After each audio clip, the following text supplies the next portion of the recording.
It's a seriously bold claim to call this pulse rifle the best in the game, especially when you acknowledge there are some other serious contenders for that top spot. You have the Peace of Mind, the Messenger, No Time to Explain, which are all incredible pulse rifles in their own regard. But there are two very compelling arguments why the Horror's Least deserves the top spot.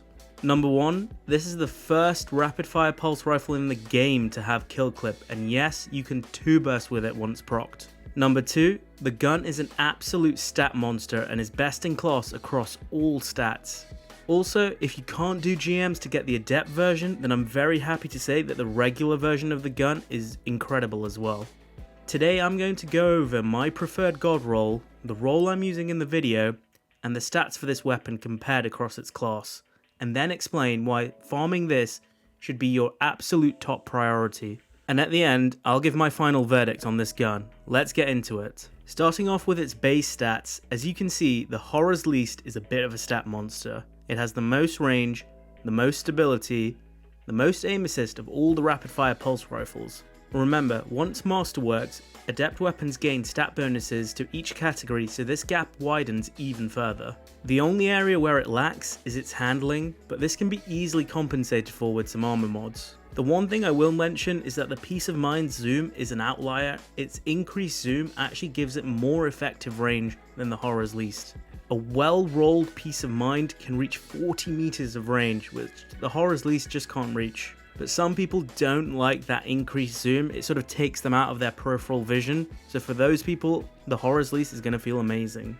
Now let's look at the perk pool. For the barrel, I'd highly recommend Arrowhead Break, as this takes the already vertical 55 recoil direction to a nice 85, which will not only be vertical but will also be nice and tight, making it much easier to chain accurate bursts from this pulse rifle.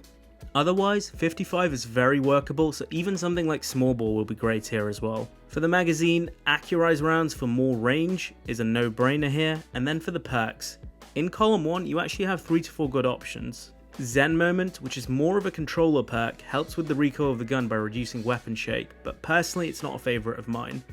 Under Pressure really kicks in for that bottom half of the magazine and gives a massive accuracy and a whopping 30 stability boost. But myself, I prefer to be reloaded fully before engaging in most encounters, and when you proc kill clip, you're going to have to reload, which means the synergy with Under Pressure just isn't exactly there. Heating Up is another great perk in this first column, which gives you accuracy, stability, and improved recoil direction when chaining kills. But again, the synergy here with kill clip isn't quite there. This perk activates straight after a kill, whereas you're going to waste time with this perk while reloading for kill clip. Something like Tunnel Vision probably would have been a better option here. For me, the winner in column 1 is actually Perpetual Motion, which gives a stackable boost to both stability and handling. Both valuable stats for the weapon, especially handling where the gun lacks as previously mentioned. The perk is procced easily by just moving around, so you get those stat bonuses for most engagements. In column 2, there's only one perk that I'm going to discuss about for PvP, and that's Kill Clip. The gun at base hits for 24 per crit and 14 per body. That gives it a very respectable 0.8 seconds TTK with 7 crits and 2 body shots. With Kill Clip, this goes to 32 per crit and 19 per body shot, meaning if you hit all your headshots, you can 2-burst Guardians with 6 or lower resilience. That's a TTK of less than 0.4 seconds. That is absolutely monstrous. Even if the Guardian is higher resilience, this extra damage is going to make an already forgiving and deadly archetype even more forgiving and deadly. Combine this with Radiance and this goes to 35 per crit, which means you can 2-burst any Resilience Guardian. And as rare as combining Radiant with Kill Clip sounds, something like High Energy Fire or Radiance combined with Kill Clip did seem to happen more frequently than expected from my gameplay.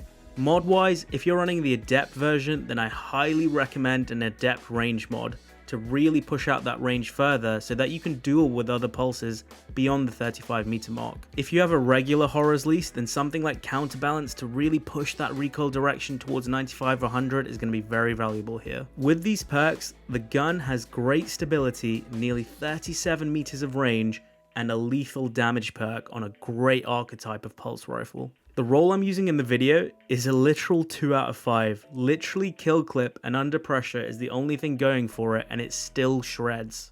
Honestly, I think just having Kill Clip and the rest of the perks being garbage is going to be very viable as well. I can only imagine how incredible the 5 out of 5 roll I suggested feels. So what's my final verdict? This gun is the best pulse rifle I've used in 6v6 Crucible, period. In 3v3 game modes, I think there's going to be just some better options. Peace of mind for console players is going to be better at securing that first kill with its enhanced perks and better zoom. And then on PC, something like No Time to Explain and Messenger is going to be a serious contender for the top spot because of its consistent 2-tap potential. But for 6v6 game modes especially, I don't think I've used a better pulse rifle, especially paired with Marksman's Dodge and Classy Restoration. Honestly, that combo created some serious streaks. So what are you waiting for? Go farm this in the Nightfall right now. Even the regular version with just kill clip is going to shred. If you found what I talked about today useful, make sure to like the video and subscribe to the channel for more upcoming Destiny content. I'm Mr. Ronit, and that's it for today. Peace out, guys.